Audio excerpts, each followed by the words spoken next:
Well, hello, my YouTube family. I just wanted to pop on here. Hopefully this won't be too long of a video. I had an idea that popped into my head today because while I was thinking about it, I thought, you know what? I need to just make myself sit down, do a little video and share this with all of my potential law student friends here on YouTube. And the subject is about books and supplement materials and all the things that as you're preparing to enter into law school, you just don't know what you don't know. And number one is books are extremely expensive. As a matter of fact, I bought one this semester that was over $400. Yes, one book was over $400. And as you're entering in as a 1L, you really are at a disadvantage in the sense that you probably don't know other students entering law school as well, like entering into your school where you could potentially share a book in some kind of way. But I'm just going to give you a couple tips, and y'all have not made notes or anything, so hopefully I'll remember all the things off the top of my head. If I don't, I'll pop in here under the video and type some ideas as well, or put it in the description. But one, before you start, wherever the school is that you plan on going, there is probably a Facebook group, like a private group page, because I know there was one for my school, and I just did a quick little search, and there's one for lots of law schools. But look for or find out about a private group page where students from your school are selling their used textbooks. And yes, you could buy them from other used booksellers, but the bonus for finding students who've gone to your school who have that book before is those are also going to be people who can tell you about the class that you're taking, or potentially about the professor that you're going to be having, that kind of thing. Law school professors run the gamut as far as what they require. Sometimes you're going to see a list of books that are required and supplements that are not required but suggested. Statute books that have statutes, that kind of thing in them, code books. Sometimes those are required. Sometimes you can find all the code that you need to find online. So you really kind of have to feel out when they list those things that are required. Are they really required, or is that something that, you know, if a professor allows you to use a computer in the classroom, you could quickly look those things up online rather than spending, I don't know, $80 to $200 on a code book of some kind. Now, sometimes the code book is required. I would say most of the time, except for potentially in my case when I took family law, which my professor tested heavily on the Texas Family Code. So it was really important to have the code book, and it was an open book test. But most of the time in your first year in law school, and actually year and a half, your first 3 semesters in law school, you are not likely, at least in my school, I know other law schools are different, but we didn't have open book tests. Like everything in that first year and a half had to be memorized. Those are extremely important. Those are your core classes, and at least in my school, we were required to have everything memorized. So no open book. So it really it didn't matter if I had a code book or not. I was having to memorize all of those things anyway, and I could find it online. However, I did have professors who required us to buy, you know, certain code books, and during class was like, okay, pull out your, you know, code, and we're going to highlight these things. And so if you didn't have it, that was a problem. So this is the other reason why it's really great to talk to people who've had your specific professor before. Now, you might find yourself in a situation like I have been in, where every semester of law school for me, I have had a professor who was new to my school. We were having turnover, and this just happens. They bring in, you know, different professors for certain things. And I mean, one time it was great. I had a sitting Fifth Circuit Court judge as my Civil Procedure 2 professor. It was a wonderful thing. Had she taught there before? No. Is it great now that I know personally someone who's sitting on one of our federal courts? Yes, it is. My First Amendment professor this semester is an appeals court judge here in Texas, and she's just been assigned to the 15th Court of Appeals, which is a new court in our state that's specifically for business law matters. Anyway, I think it's great that I'm able to get to know her. However, I have no idea how she's going to test. I have no idea really what her expectation is. However, I will tell y'all this. I'm going to pat myself on the back. We started this semester, and she presented to all of us that if anyone wanted to memorize the First Amendment, you could opt to stand and recite the First Amendment from memory, and you would be exempted from being on call for recitation. Now, I thought she said that we would be exempt for the whole semester, but I think it really meant just exempt for that day. However, the first 3 weeks, no one opted to do it. On week 4, I came prepared to recite the First Amendment, which I will not do right now. But I recited the First Amendment. She gave me a free candy bar. And I didn't have to do recitation that day. As you can tell, I don't actually mind doing recitation. I'm okay for discussing things, but it did mean I didn't have to read quite as closely and be that prepared for that particular class. However, I did have to memorize the First Amendment, but I'm glad I have it memorized now. Back to the subject. You need to find out exactly what the professor that you're going to be taking requires of you. This is extremely important because it's going to affect your pocketbook. These books are expensive. The other thing that you want to find out is, does a professor require you to have the hardback book, or can you use the books online? Most of the books that you're going to be using in law school are actually available online now. Some of the books are available in the library, and you, as long as you're not, I'm trying to think if you can scan them for personal use. Double check that. I could be wrong on that. But I buy the virtual copies of them. I love Casebook Connect offers, if you're buying from Aspen Publishing, those authors are available in Casebook Connect, and it's really great. You can highlight on the screen and everything. It's wonderful. Westlaw, I forget what the medium is called, virtual books or whatever that it sends you to, but sometimes it's Red Shelf. If you did your undergrad online at all, you're familiar with Red Shelf. But you can open up your textbooks, and you do have the option to highlight and copy and those kinds of things from the text while you're taking notes.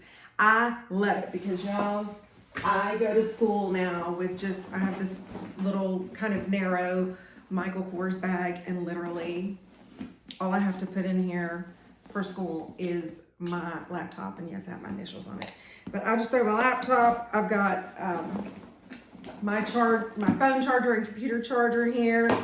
Right now I still have papers. I'll talk about that in a minute. Plenty of highlighters if I needed them. But in the first year, I had a lot of professors that required us to have the actual book in hand. And if that's the case, you just are not going to get around it. It's going to be heavy books. You're going to need to get you some kind of bag that you can carry heavy books in. But that is the whole reason why I like to get a book online if it's at all possible. The other thing, find out from a professor. A lot of times they're choosing whatever the newest version of a textbook is.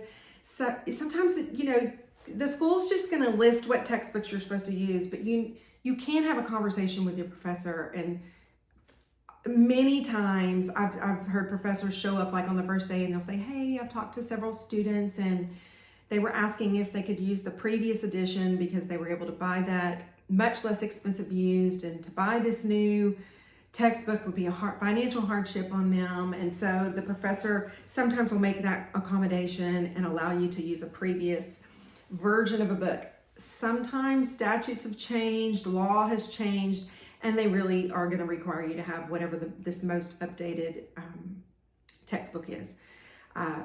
I don't know what it's like in other states. I'm assuming it's extremely similar to Texas, which is you're going to have their supplemental, I forget, y'all, words are escaping me right now, but there are other books that are specific to whatever your state laws are.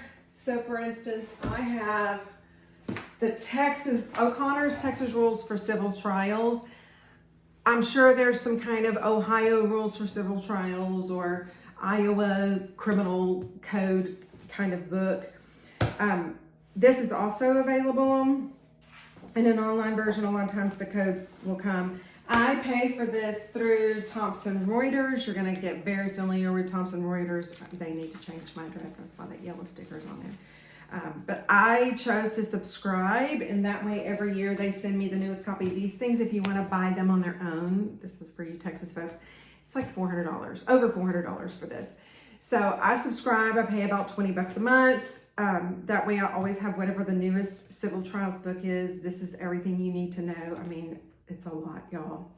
But it's everything you need to know about documents that you're going to need to file, motions you need to make, what proper procedure is in Texas courts. It's unbelievable. And what I do is every year, I've already done this twice now because I have the 2022, I've had the 2023.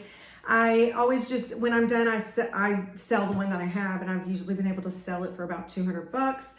That person's extremely happy. It doesn't matter, you know, unless there's been, once again, major changes in your state law, and I mean major.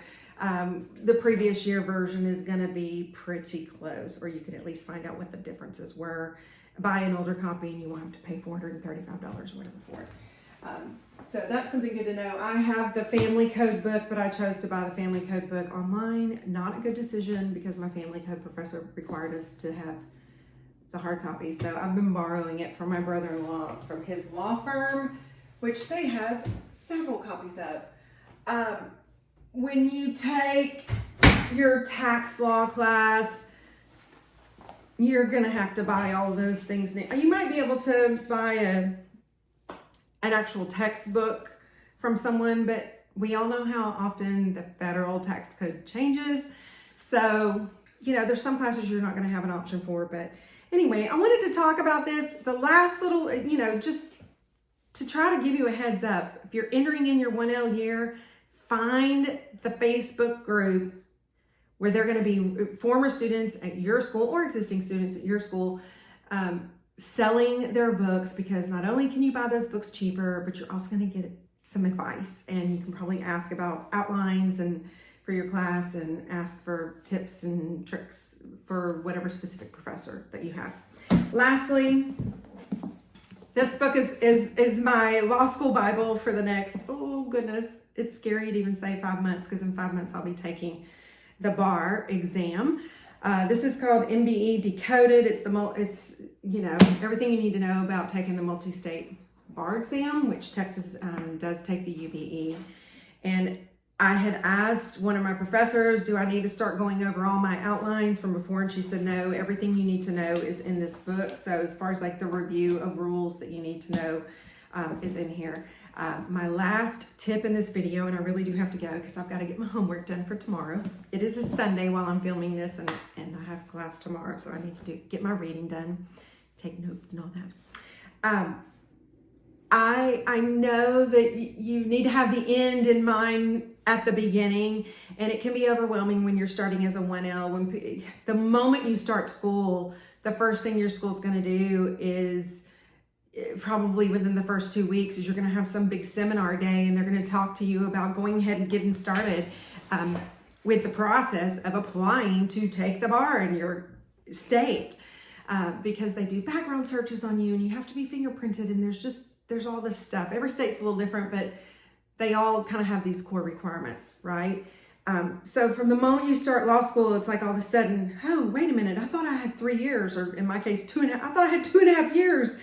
No, we're starting on this now. Okay. For sure, focus on your studies in that first year and the things that you need to be learning in those first 3 semesters. But what I would suggest to you is, if your school offers courses that are specifically designed for helping you prepare to take the bar in your state, plan on taking those courses. I only planned on taking bar preview, which is what I'm in right now. It's in my last semester. Everyone is required to do that in their last semester of my school. You take this bar preview class where they start preparing you for how you're going to be tested on the bar. There is another course that our school offers. They called it Advanced Learning Skills. It wasn't required.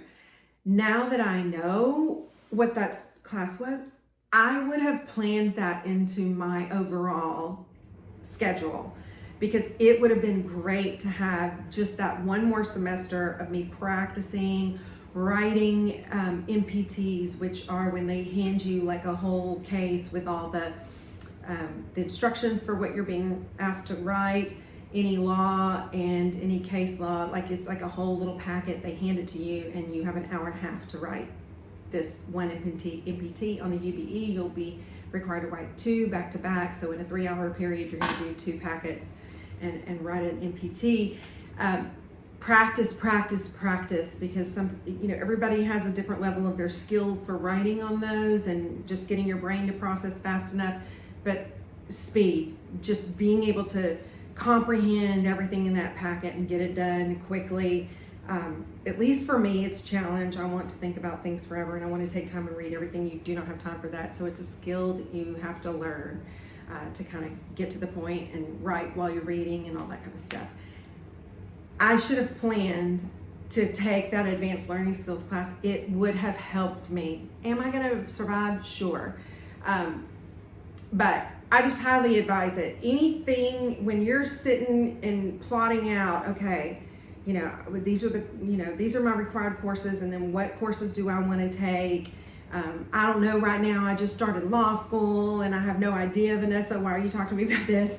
What I'm saying is, when you get to the point where you start planning how to get to those 90 credits, most schools it's 90 credits for you to graduate, unless you're Baylor, and then it's 123 credits and more money. But anyway, that's an aside. When you start plotting and planning, your courses you're going to take, find out what your school offers to prepare you for the bar. Because if you don't pass that bar, you're not going to be able to practice. At least that's the way it is right now in 2024 and 2025. They're changing so many things right now. But all right, I've already taken longer than I meant. I hope that was helpful for you. This was just some practical advice, hopefully to help you save some money. If it's a year from now and you're like, oh my goodness, Vanessa talked about something about the books, just come back to this video and write a comment or something. I'll reply to you and try to help you if you have any questions. So, all right, y'all have a great week. And I'm excited for a lot of you who are about to start law school and you're being brave, even later in life, to start on a new adventure. It's worth it. It's worth it. So do it. I encourage you. All right, y'all have a great day.